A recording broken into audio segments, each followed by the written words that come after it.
and we're going to do a whole lot more for black families. Thank you, President Trump. And he caused the inflation. He's blaming inflation, and he's right, it's been very bad.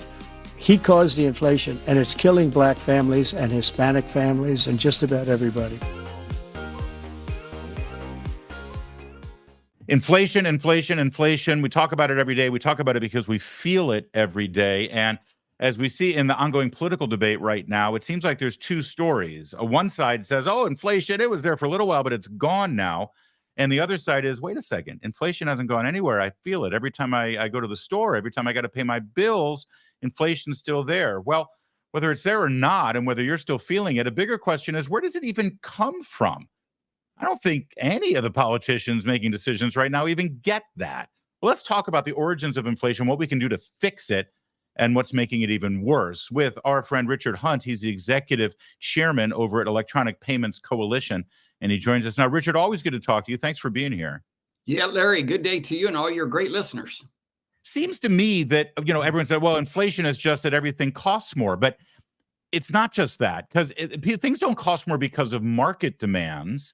Things cost more because government has intruded and made things cost more, right? Yeah, look, we knew full well when COVID hit, there was some necessary spending that needed to be made, especially the first couple of months of COVID.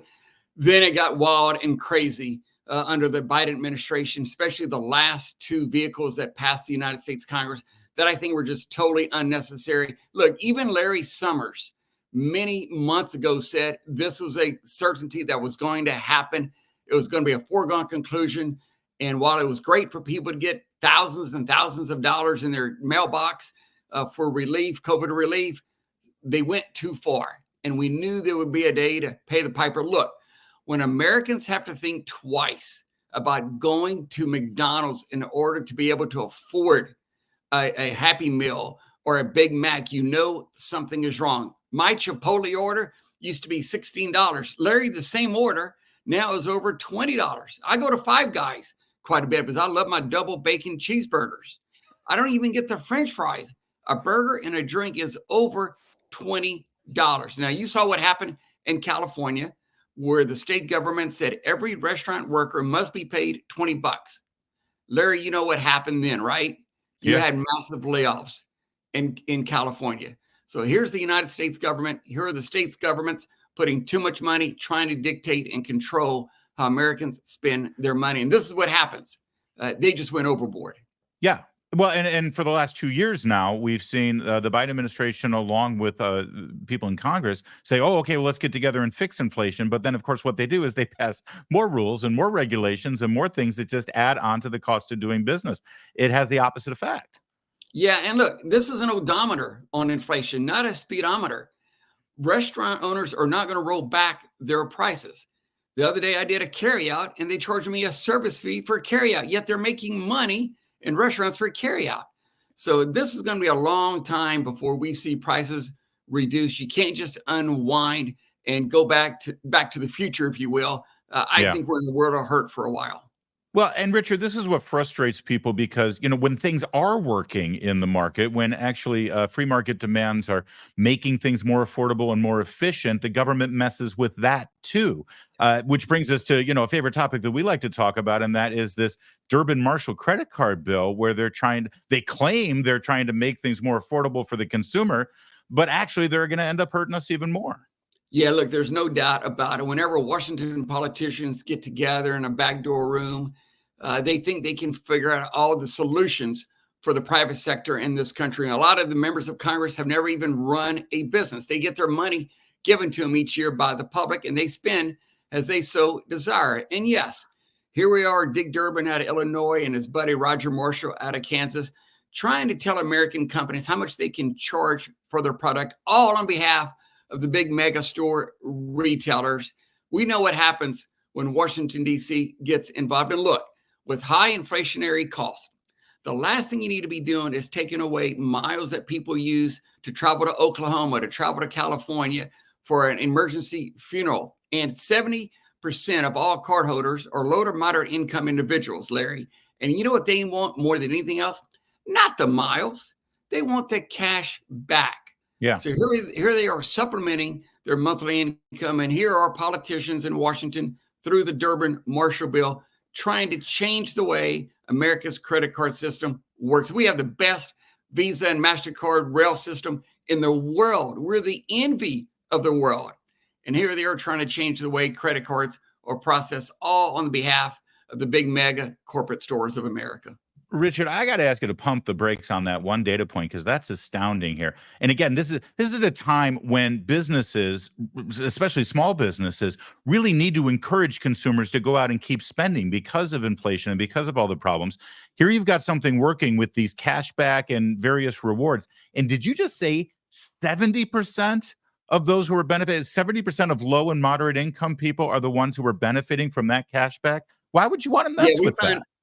Yeah. So those people making under $100,000, 70% of that class want the cash back to pay for groceries, to lower their price at the pump, and also back to school areas. What we found, people use cash to buy the necessary supplies for their kids to go to school. And also we found an increase in spending around the holidays, of course, as people wish to buy gifts for their loved ones.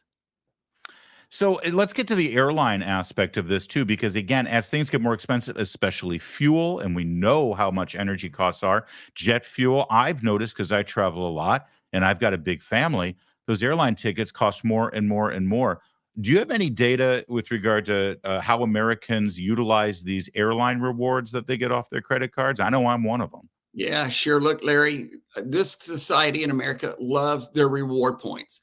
Some 15 million Americans just last year used their miles to travel in the United States and throughout the world. Some used it for a family vacation. They want to take their kids to certain states. We know there's unnecessary or unplanned trips for funeral expenses. People use it for that.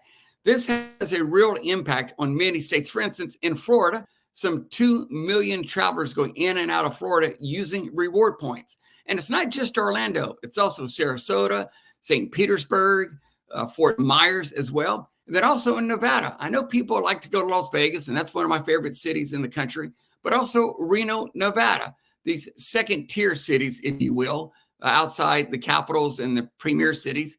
That's where people go to travel. So some 15 million people rely on their reward points.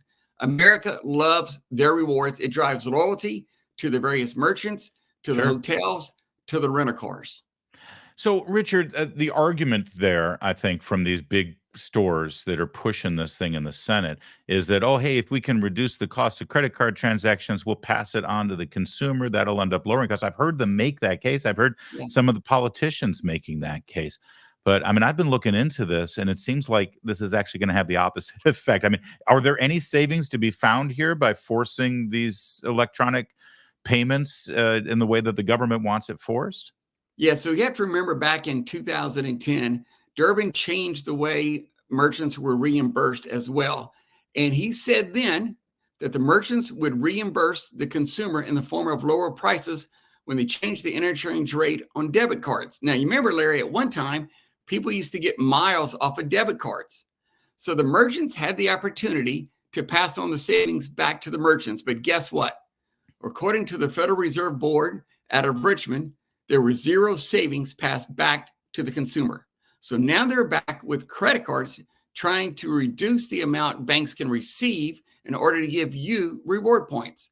So just last December, Congressional Research Service did a comprehensive study.